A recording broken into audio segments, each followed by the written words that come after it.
The air in the mahogany-panelled office of Thorne and Associates was thick with the scent of old leather and fresh grief. But for Eleanor Sterling, it was thick only with humiliation.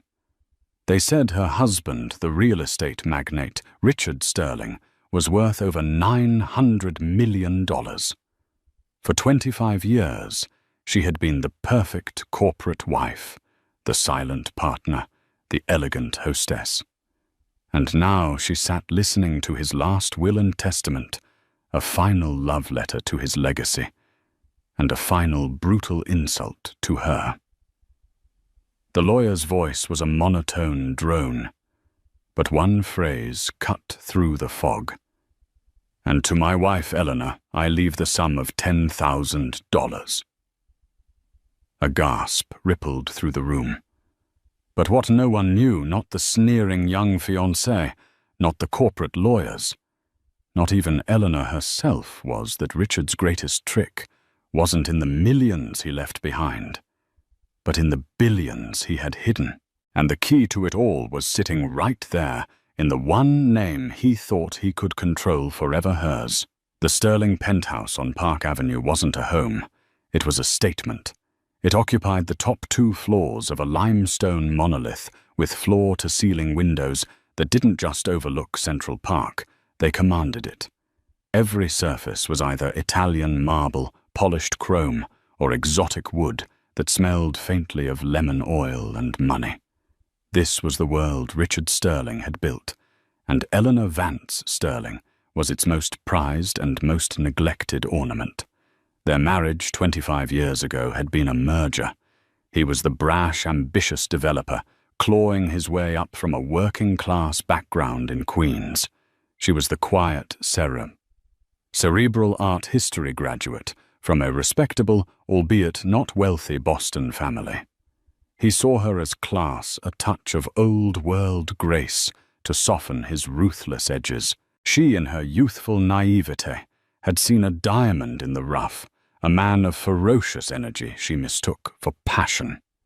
Over the years, the diamond had been polished, but it had also hardened. Richard became a titan of New York real estate. Sterling Tower, Sterling Plaza. The Sterling residences, his name was etched in steel and glass across the city skyline.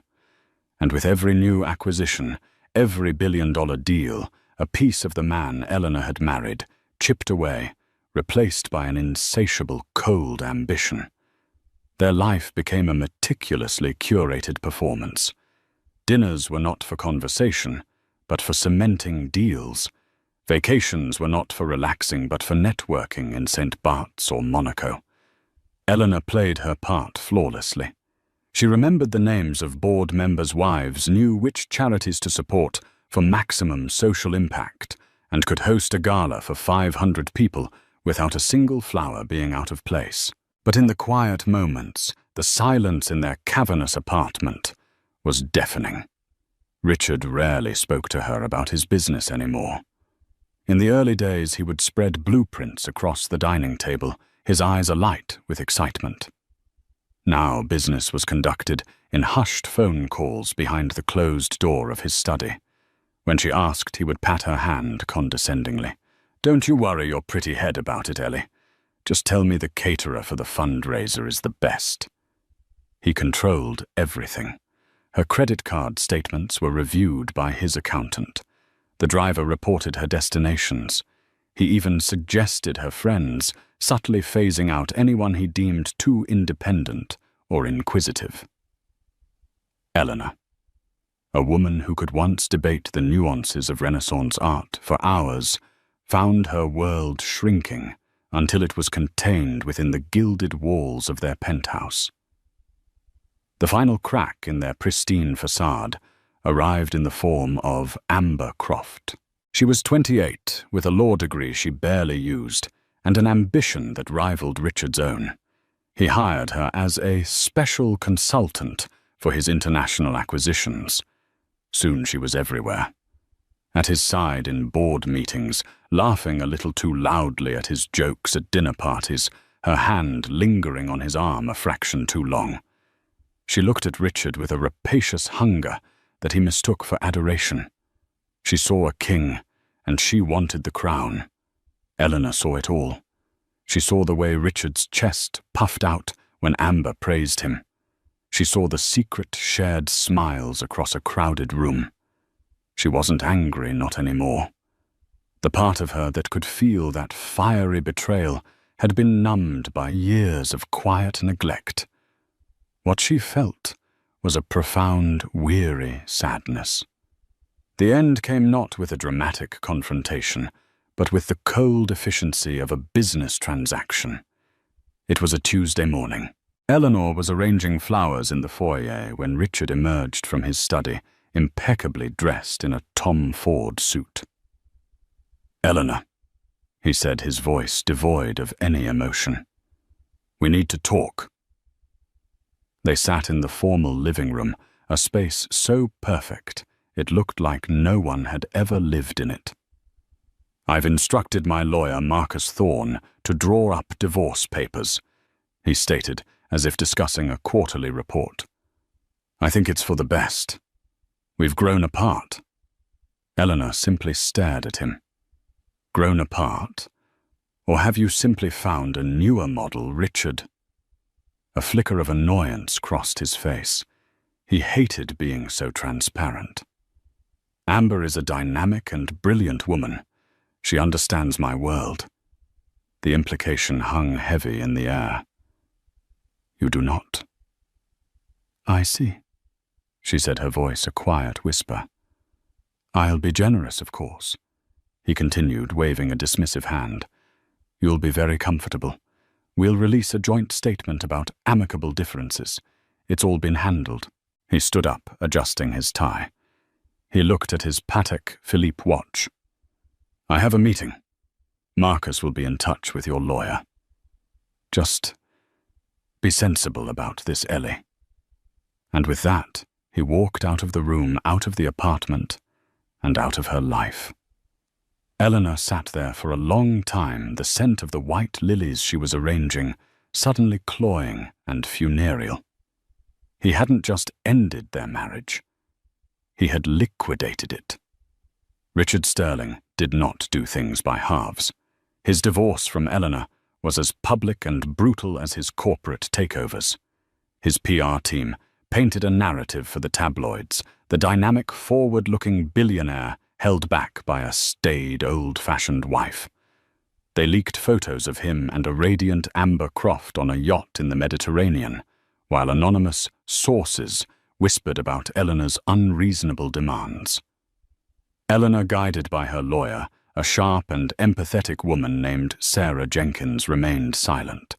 She wanted a quiet, dignified exit, but Richard wouldn't allow it. He fought her on every asset, claiming everything was a product of Sterling Properties, a corporate entity, not marital property. The Park Avenue penthouse, the Hamptons estate, the art collection she had so lovingly curated, he claimed it all. He offered her a settlement that was in the context of his vast wealth, a pittance. It was enough to live comfortably, but it was designed to be a public slap in the face. Sarah Jenkins fought valiantly, but Richard's legal team, led by the formidable Marcus Thorne, was an army. They buried them in paperwork, delayed hearings, and bled Eleanor's resources dry. Then, just 6 months after the divorce was finalized, the unthinkable happened. Richard Sterling, a man who seemed too powerful and vital to ever succumb to mortal weakness, had a massive heart attack on his private jet while flying back from Dubai with Amber. He was dead at 62. The news was a global phenomenon. Financial markets fluttered. Tributes poured in from world leaders and business moguls. And Eleanor, who was now living in a modest 2-bedroom apartment on the Upper West Side, felt a confusing mix of shock and a strange, hollow relief. The fight was over. The reading of the will was scheduled 2 weeks later. Eleanor almost didn't go. "What's the point, Sarah?" she asked her lawyer over the phone. He made his feelings perfectly clear during the divorce. "You have to," Sarah insisted. "You were his wife for 25 years. You need to be there for your own closure to see the final chapter close. Don't let them erase you." So she went. She wore a simple, elegant black dress, a stark contrast to Amber Croft, who was positioned next to Richard's older brother, looking every bit the grieving widow in a dramatic black veil and couture dress. The room was filled with Sterling Properties board members, distant family, and a few charity representatives. The air crackled with tension and whispered speculation. Marcus Thorne, his face a grim mask of professionalism, began to read. The will was a testament to Richard's ego. Millions were left to his alma mater, to museums that would name wings after him, and to various foundations that would carry the Sterling name into perpetuity. Generous but calculated bequests were made to his brother and a few loyal executives. Then came the main event. "To my beloved fiancée, Amber Croft." Thorne read his voice unwavering. "I bequeath the entirety of my controlling interest in Sterling Properties, its subsidiaries and all associated assets, including the penthouse apartment at 740 Park Avenue, the estate in Southampton, and my complete art collection." A collective, barely audible intake of breath swept the room. Amber, behind her veil, managed a delicate theatrical sob. She was now, for all intents and purposes, one of the wealthiest women in the world. Thorne cleared his throat and looked down at the final page. "And finally," he said, his eyes flicking towards Eleanor for a fraction of a second, "a personal addendum from Mrs. Sterling." He picked up a separate, smaller envelope and read from a single sheet of paper written in Richard's own aggressive scrawl. "And to my former wife, Eleanor Vance Sterling, who never understood the effort or the genius it took to build my empire, but who certainly enjoyed its comforts, I leave the sum of $10,000. May it help you to finally learn the value of a dollar." The silence that followed was more damning than any shout. It was a silence filled with pity, with scorn, with the sheer, unadulterated cruelty of the gesture. Eleanor felt every eye in the room on her. She saw the smirk Amber couldn't quite hide behind her veil. She felt the color drain from her own face, leaving a cold, numb sensation in its wake. $10,000. After 25 years of her life, that was his final valuation of her. She didn't storm out. She didn't cry. With a poise that she didn't know she possessed, Eleanor stood up, gave a slight, almost imperceptible nod to Sarah, and walked out of the room. The clicks of her heels on the marble floor were the only sound, each one a hammer blow to her shattered pride. Her humiliation was now complete, witnessed and sealed by the last will and testament of the man she had once loved. The weeks following the will reading were a blur of grey. The story was, of course, leaked to the press. "Sterling's final rebuke, tycoon leaves ex-wife pennies," screamed one headline. Eleanor became a public object of pity, a cautionary tale whispered about at charity luncheons she no longer attended. Old friends, the society friends who had revolved around Richard's son, stopped calling. Their invitations were contingent on proximity to power, and Eleanor was now powerless. She moved out of the rental apartment she could no longer afford and found a small one-bedroom walk-up in Brooklyn's Carroll Gardens. It was a world away from Park Avenue. The floors creaked, the radiator hissed, and the view was of a brick wall. For the first month, she barely left. The $10,000 check sat on her kitchen counter. An object of such profound insult, she couldn't bring herself to cash it. Her world had been reduced to 4 small rooms. The woman who had managed a staff of 12 now struggled to figure out the temperamental washing machine in the building's basement. The woman who had dined at Le Bernardin now ate toast for dinner, because she was too exhausted to cook. It was in this crucible of loneliness and anonymity that Eleanor Vance finally began to re-emerge from the shadow of Eleanor Sterling. One rainy afternoon, overwhelmed by the oppressive silence, she opened a box that had been in storage for years. Inside were her old college textbooks on art history. She ran her fingers over the faded covers, the smell of old paper and ink, a ghost from a life she had almost forgotten. She pulled out a book on the Dutch masters and began to read.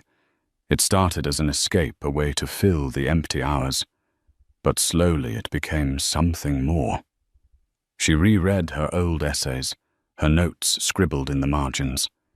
She remembered the passion she had felt, the thrill of deciphering the hidden symbolism in a Vermeer or the emotional turmoil in a Rembrandt. A part of her that had been dormant for a quarter of a century began to stir. She started visiting museums again, not as a patron for a gala, but as a student. She would spend hours in front of a single painting at the Met or the Frick collection, a notebook in hand, losing herself in the brush strokes. She was no longer Mrs. Sterling, a name that opened doors. She was just Eleanor Vance, an anonymous woman in a sensible coat, finding solace in the quiet, timeless beauty of art. One day she cashed the check, not out of defeat, but out of pragmatism. It paid for 3 months' rent and a new laptop. With the laptop, she started writing again. She started a small blog, Vance's Vision, where she wrote detailed essays on art exhibits, historical context, and artistic theory. Her writing was sharp, insightful, and deeply personal. It found a small but dedicated audience of art lovers and students. For the first time in years, she felt a sense of purpose that was entirely her own. It was during this time that Sarah Jenkins, her lawyer, called. "Eleanor, how are you holding up?" Sarah's voice was warm with genuine concern. "I'm okay, Sarah. I'm surviving," Eleanor replied, a hint of her old self returning. "I've been going over the divorce settlement paperwork again," Sarah said, her tone shifting to business. "And some of the corporate filings from over the years. There's something that's been bothering me." "What is it?" Eleanor asked, not with any hope, but with mild curiosity. "During your marriage, Richard had you sign dozens, maybe hundreds of documents. Spousal consent forms, power of attorney for specific transactions, things like that. You remember?" "Vaguely," Eleanor admitted. "He would just put a stack in front of me and say, 'Sign here, Ellie, it's for a bank loan,' or 'It's for a new property title.' I never read them. I trusted him." "I know. Most spouses in your position do," Sarah said. "But I've been looking at the names of the entities you were signing for. Most are standard subsidiaries of Sterling Properties. But there are a few outliers. Companies I can't find any public link to Sterling. One name in particular keeps cropping up over and over again for the last 15 years. A chill went down Eleanor's spine, an inexplicable sense of dread and premonition. "What's the name?" "It's a holding company," Sarah said, her voice slow and deliberate. "It's called Vance Holdings, Inc." Vance, her own maiden name. Eleanor felt a wave of dizziness gripping the edge of her small kitchen table to steady herself. "Vance Holdings. I've never heard of it. I've never owned a company." "According to these documents, you do," Sarah said, the sound of rustling papers audible through the phone. "Or at least you are the sole listed director and signatory. Richard set it up 15 years ago. You signed the incorporation papers. You signed documents giving you signatory power over its bank accounts. You signed authorizations for dozens of transactions in its name." Eleanor's mind raced back through the years. She pictured Richard standing over her desk, a sheaf of papers in one hand, an expensive pen in the other. His impatient sigh. "It's just legal boilerplate, Ellie. For tax purposes. You know I handle all this." And she would sign her elegant signature flowing across the page, never once questioning, never once reading the fine print. The trust she'd had in him felt like a monumental, crushing stupidity. What? What kind of company is it, Sarah? That's the $1,000,000 question, or maybe the $1,000,000,000 one? Sarah replied, a new edge of excitement in her voice. On the surface, it's just a shell corporation, registered in Delaware. Minimal public records, but the transaction authorizations you signed, they aren't small. They are for the purchases of very specific, very high-value assets. A commercial building on Fifth Avenue, a portfolio of blue-chip stocks, a collection of impressionist paintings purchased at a private auction in Geneva. Eleanor sank into a chair. The Monet, the Degas. Richard told me a corporate partner bought those for the Sterling Properties collection. They weren't bought by Sterling Properties, Sarah said, her voice firm. They were bought by Vance Holdings. Eleanor, legally, they were bought by you.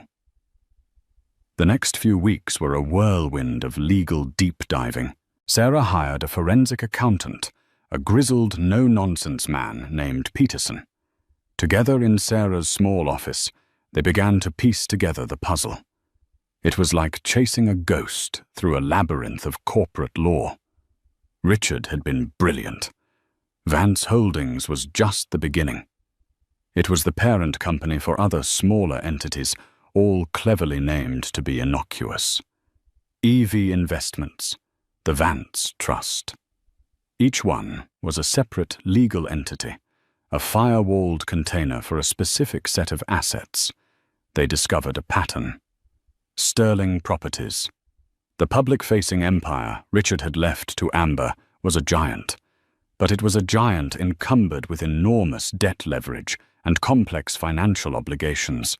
It was the working part of his fortune, constantly in flux, vulnerable to market downturns and lawsuits. But the assets placed in the Vance-named companies were different.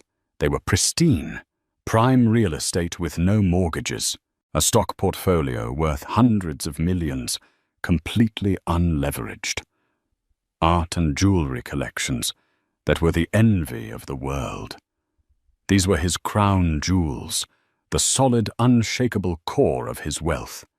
He had systematically siphoned off the purest profits from his empire for over a decade and tucked them away into this shadow structure. It's a classic asset protection scheme, Peterson explained, pointing to a complex flowchart they had drawn on a whiteboard. He was terrified of a hostile takeover, a catastrophic lawsuit, or even government seizure. So he created a legally separate entity to hold his most valuable, clean assets. A lifeboat in case the main ship went down. "But why use my name?" Eleanor asked, her voice trembling slightly. "Why not an anonymous offshore account?" "Because that's the genius of it," Sarah chimed in, her eyes shining with a lawyer's admiration for a clever scheme. Offshore accounts attract suspicion. The IRS, the SEC, they look for those. But a domestic holding company, in the name of his wife, his quiet, non-business art historian wife, nobody would ever look there. It was the perfect hiding place right out in the open. He put his fortune in the one place he was absolutely certain no one would ever think to check. The final piece of the puzzle clicked into place. Richard hadn't just used her name. He had used his perception of her, her passivity, her lack of interest in his business world, her trust. He had weaponized his own underestimation of her. He had built a fortress for his wealth and made her the unwitting, invisible gatekeeper. The problem remained, however. They could see the outlines of the empire, but they didn't have the keys. The bank accounts were protected by layers of security. The deeds and stock certificates were held in secure vaults. They knew the what, but not the how. To claim it, they needed someone from the inside. They needed someone who knew Richard's system, his passwords, his private bankers. And there was only one man alive who fit that description, a man whose name alone made Eleanor's stomach clench. "We have to talk to Julian Croft," Sarah said, her expression grim. "Richard's financial advisor, and Amber's uncle." The name Julian Croft landed like a stone in the pit of Eleanor's stomach. For 20 years, Julian had been Richard's most trusted advisor, a quiet, meticulous man who was the architect of Richard's financial strategies. He was also Amber's uncle, the one who had introduced her to Richard in the first place, hoping to secure her a cushy internship. The idea of approaching him felt like walking into a lion's den. "He'll never help us, Sarah," Eleanor protested. "He's her family. He helped Richard build this maze. Why would he help us dismantle it? Because he's a professional," Sarah countered. "His loyalty was to his client, Richard. Richard is gone. His new client is Amber, who just inherited a public company. His legal duty is to that company. Vance Holdings is a separate entity. And besides," Sarah added, leaning forward, "we have nothing to lose by asking. The worst he can say is no." Reluctantly, Eleanor agreed. Sarah made the call, framing it as a procedural inquiry regarding some outstanding paperwork from the divorce. Julian Croft, ever the professional, agreed to a meeting. They met not in a corporate boardroom, but in a quiet, old-fashioned coffee shop in Greenwich Village. Julian Croft was in his late 60s, with thinning grey hair, sharp eyes behind wire-rimmed glasses, and a somber suit that seemed to be his uniform. He looked more like a history professor than a high finance wizard. He listened patiently as Sarah laid out their findings, presenting him with copies of the documents Eleanor had signed, the incorporation papers for Vance Holdings, and the transaction records they had managed to uncover. Throughout her presentation, his face remained an impassive, unreadable mask. When Sarah finished, he took a slow sip of his black coffee. He placed the cup down carefully, his gaze shifting from the documents to Eleanor. For the first time, he looked directly at her, and she saw not hostility, but a deep, weary resignation. "I wondered when you might figure this out," he said, his voice a low baritone. "Or, if you ever would." Eleanor and Sarah exchanged a stunned glance. "You knew," Eleanor whispered. "Mrs. Sterling." "Eleanor," he corrected himself. "I didn't just know. I helped him set it up. It was my idea initially, the asset protection strategy. It was standard practice for a man of his wealth and appetites." He paused, choosing his words carefully. Richard's weakness was his arrogance. He believed he could control everything and everyone. He created Vance Holdings as his ultimate safety net. He put it in your name because he believed you were the safest variable in his life. Predictable, uncurious, pliable.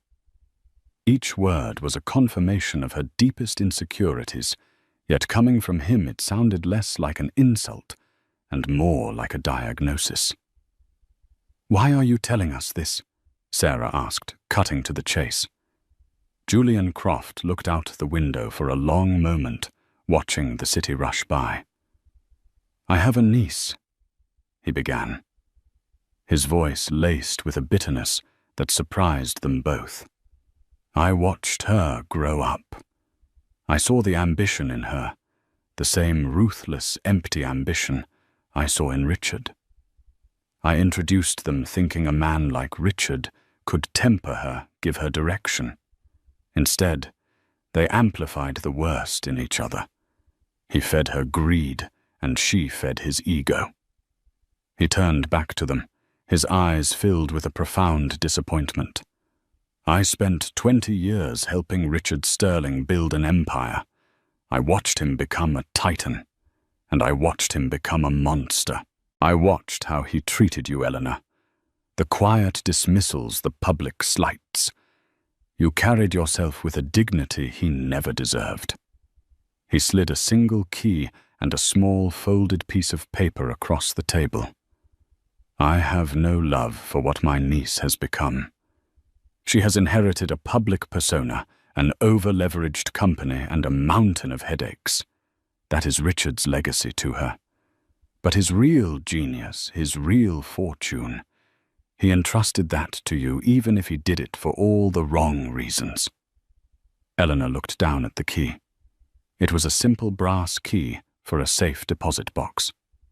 On the paper was an address for a private vault in Midtown and a long string of numbers and letters. "What is this?" she asked. "That, Julian said, is the master ledger. Richard was meticulous. He kept a hard copy of every transaction, every account number, every password, every deed, every certificate related to the Vance entities. He kept it off-site, away from any server that could be hacked. That key and that code will give you access. It is the constitution of his secret kingdom." He stood up, placing a $20 bill on the table. "My professional obligation was to Richard Sterling. He is dead. My familial obligation is to a woman I no longer respect. But my moral obligation, I believe that lies here." He gave Eleanor a final, solemn nod. "He underestimated you, Eleanor. It was his greatest and his last mistake. I hope you use it to build something better than he ever could." And with that, Julian Croft walked out of the coffee shop, leaving Eleanor and Sarah staring at the small brass key that had the power to change everything. The journey to the private vault in Midtown felt like a descent into another world. Above on 47th Street, the city was a chaotic symphony of honking cabs, shouting vendors, and the frantic energy of commerce. But once they stepped through the unmarked bronze doors of Metropolitan Secure Storage, all sound vanished, replaced by a hushed, refrigerated silence. The air was cool and still smelling of polished steel and the kind of absolute security that money and only money can buy. Eleanor's heart hammered against her ribs. She clutched the small brass key in her pocket, its serrated edges digging into her palm.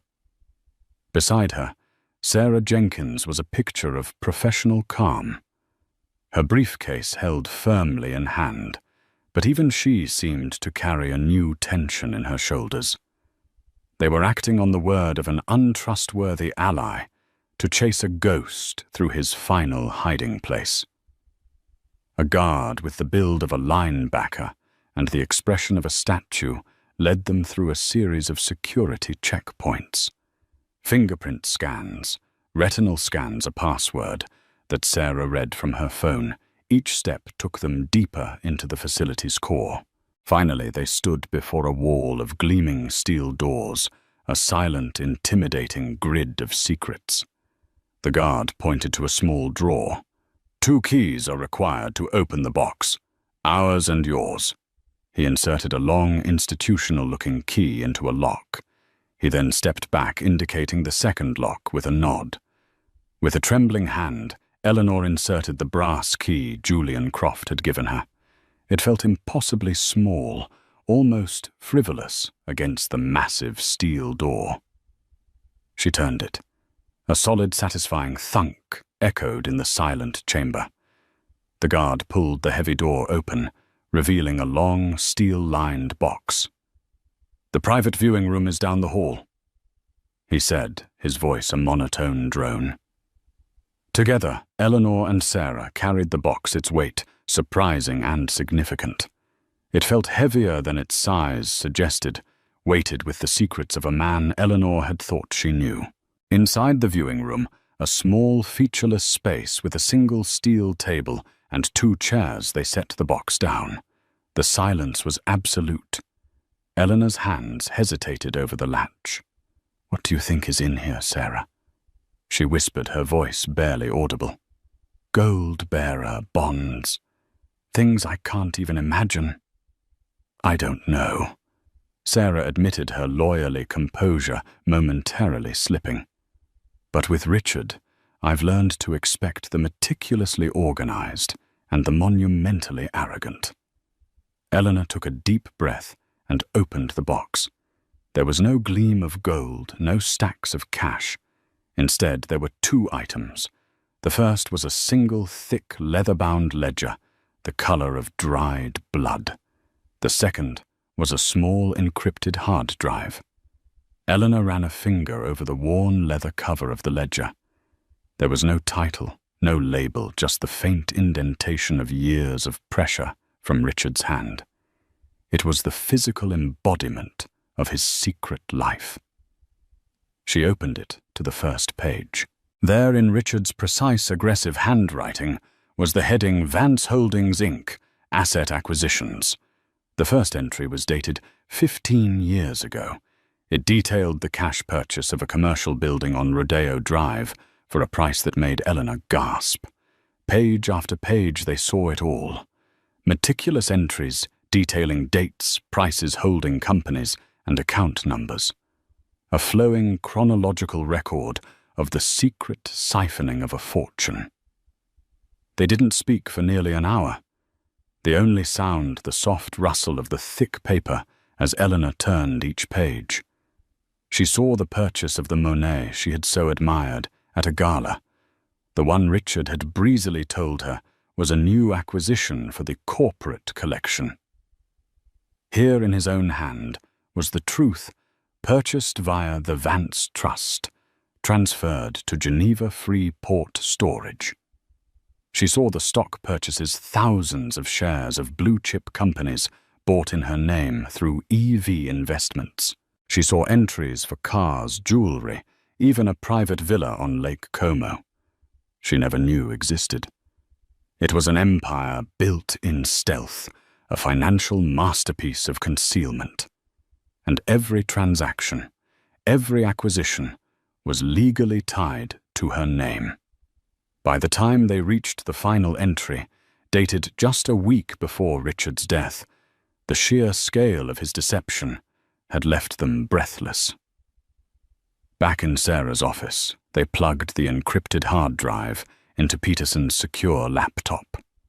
Armed with the master password from the ledger's inside cover, the drive unlocked, revealing spreadsheets that mirrored the ledger's contents, but with updated real-time valuations. Peterson, the grizzled forensic accountant, let out a low whistle. "My God," he murmured, his fingers flying across the keyboard, cross-referencing, verifying, and tallying. "This is a work of art. Look at this real estate portfolio. No leverage, no mortgages, just pure, unadulterated cash flow. And this stock portfolio. It's a dream. Not a single margin loan against it." He projected the main spreadsheet onto the large monitor on the wall. The numbers glowed in the dimming afternoon light. The neat columns and staggering figures represented the true essence of Richard Sterling. The public-facing company he had left to Amber was his war machine, loud, powerful, but heavily armed with debt and obligations.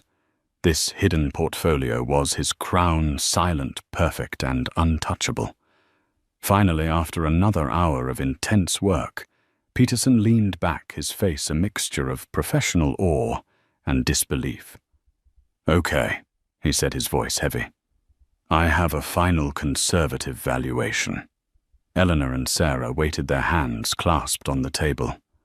"As we know," Peterson began, standing and walking to the monitor.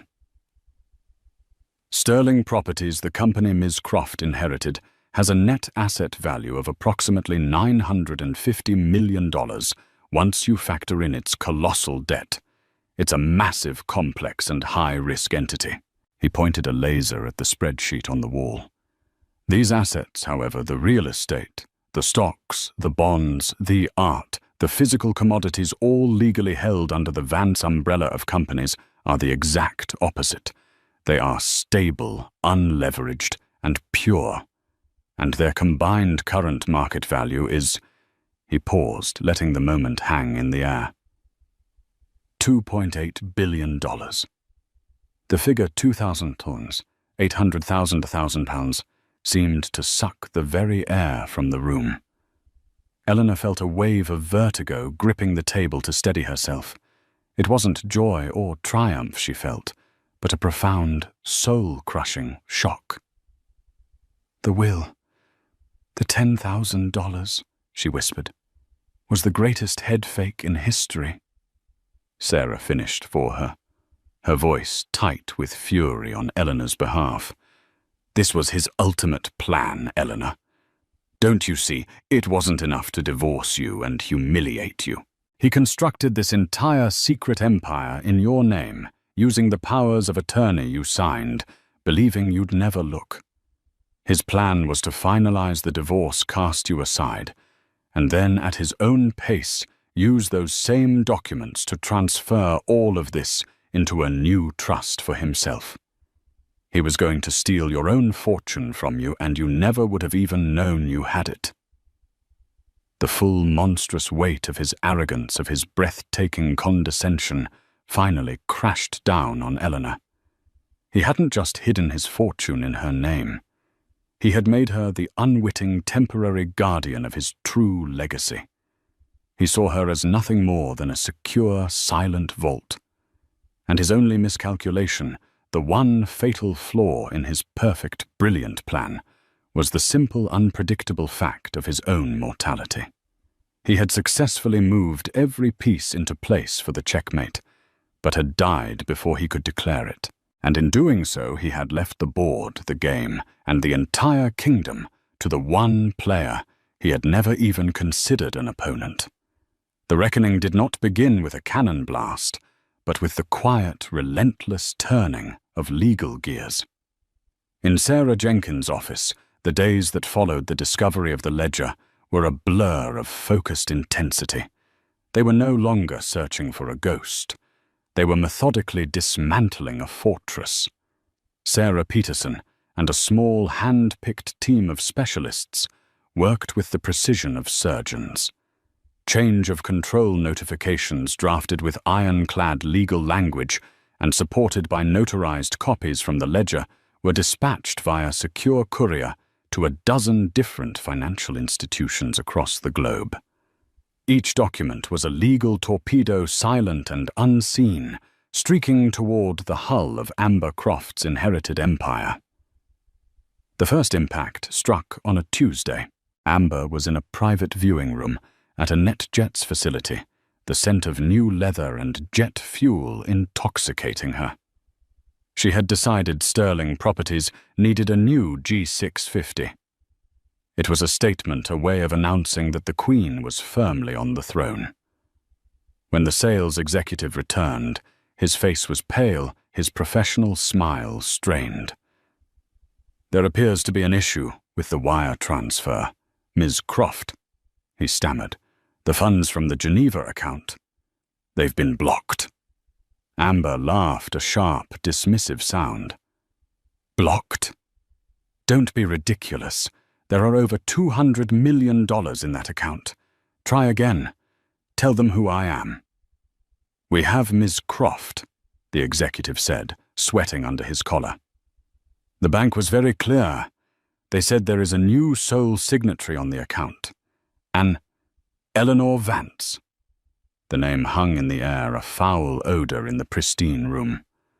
Amber's smile vanished. Confusion, then fury, contorted her features. She spent the next hour on her phone, her voice escalating from imperious commands to shrill, desperate threats. The answer from every banker was the same polite, unyielding, and legally absolute. Her access was gone.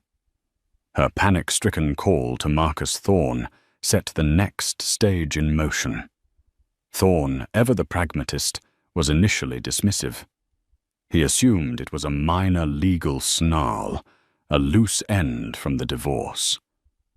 Then the official notification from Sarah Jenkins's law firm arrived. It wasn't a rambling letter. It was a crisp 100-page document with exhibits. As Thorne read, his professional curiosity turned to disbelief and then to a cold, sinking dread. He wasn't looking at a frivolous claim. He was looking at a masterpiece of asset concealment that had just catastrophically backfired on his late client. He recognized the legal structures. He understood the implications. Richard Sterling, the master of the game, had been checkmated by a ghost. Thorne requested the emergency meeting. Sarah agreed, setting the time and place. The home field advantage was theirs. The atmosphere in Sarah Jenkins' conference room was a study in contrasts. It was a practical working space. Law books lined the walls. A whiteboard still held faint traces of their investigation, and the coffee was strong. It was a world away from the opulent mahogany-paneled rooms where Richard Sterling had made his deals. Eleanor sat at the head of the table. She wore a simple navy blue dress. There was no jewelry, save for her late mother's simple gold watch. She looked not like a billionaire, but like a woman comfortable in her own skin for the first time in decades. Her calm was a placid lake, and Amber, when she stormed in, was a tempest. "What is the meaning of this?" Amber demanded, skipping any pretense of civility. She was flanked by Marcus Thorne, whose face was a grim, unreadable mask. "This is harassment. It's an illegal asset seizure, and I will have you both disbarred and thrown in jail." Sarah Jenkins simply gestured to the chairs opposite them. "Please have a seat. I assure you everything we have done is perfectly legal." Peterson, the forensic accountant, sat silently to Sarah's right, a stack of files in front of him. "Let's not waste time with theatrics, Ms. Croft." Sarah began, her tone even and professional. 15 years ago, Richard Sterling, with the assistance of his financial advisor, established a holding company in Delaware. It was called Vance Holdings, Inc. "Here," she said, sliding a document across the polished table, "is a copy of the incorporation certificate. As you can see, the sole director and officer listed is Eleanor Vance Sterling." Thorne picked it up, his eyes scanning the page with the speed of long practice. He said nothing. "Over the next decade and a half," Sarah continued, "Mr. Sterling used this entity and several others under its umbrella to acquire a number of, shall we say, pristine assets." She nodded to Peterson. He placed a second file on the table. Exhibit A. The deed to the commercial property at 451 Rodeo Drive, Beverly Hills. Purchased for cash. Title is held by Vance Real Estate, a wholly owned subsidiary of Vance Holdings. He placed another file on top of it. Exhibit B, the portfolio statement from Goldman Sachs for EV Investments. Current market value, as of this morning, is approximately $872 million. The account owner is listed as Eleanor Vance. File after file landed on the table. The deed to the villa on Lake Como. The ownership certificate for the Sterling Blue Diamond. A detailed inventory of the art collection purchased through the Vance Trust. Each document was a hammer blow, cracking the foundation of Amber's inherited world. Amber stared, her breath coming in ragged bursts. It's a forgery. It's all fake. Richard would never. He loved me. He left everything to me." She shrieked, her voice cracking with desperation. Eleanor spoke for the first time, her voice quiet, but carrying an undeniable weight that cut through Amber's hysteria. "He left you Sterling properties, Amber. I heard the will, just as you did. He was very specific. He left you the company, the brand, the public-facing empire. She leaned forward slightly, her eyes locking with Amber's.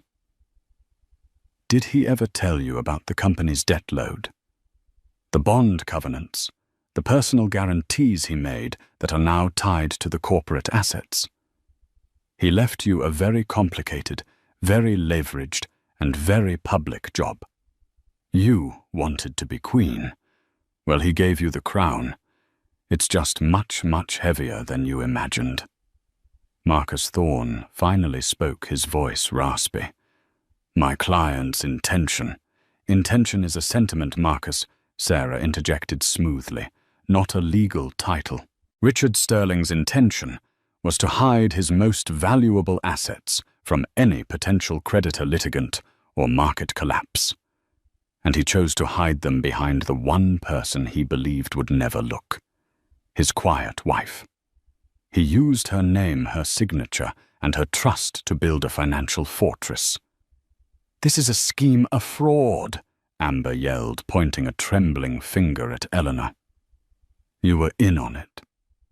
Eleanor offered a sad, tired smile.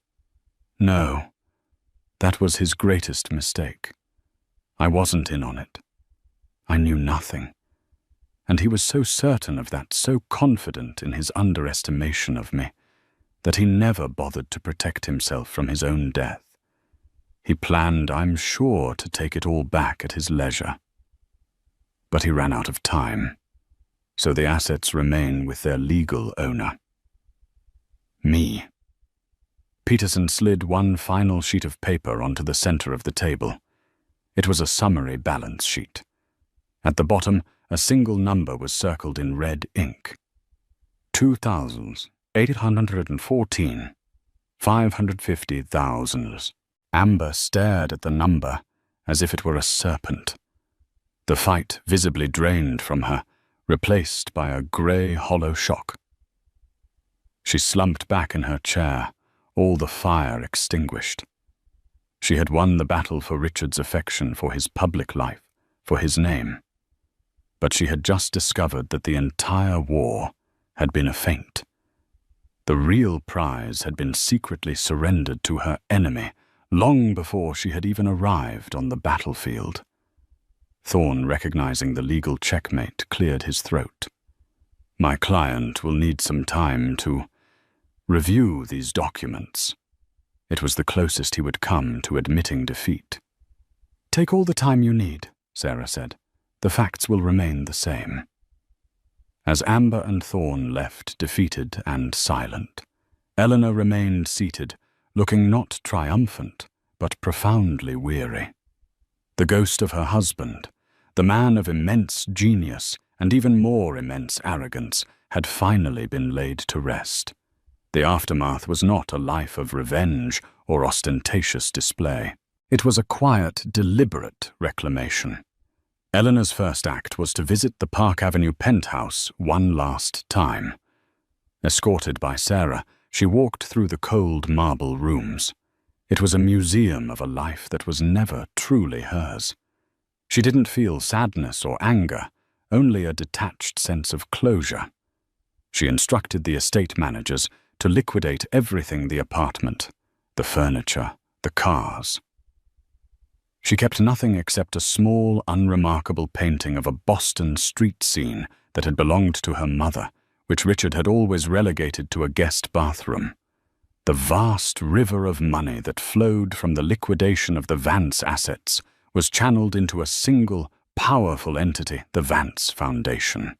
Eleanor threw herself into its creation with the same passion she had once reserved for her art history studies.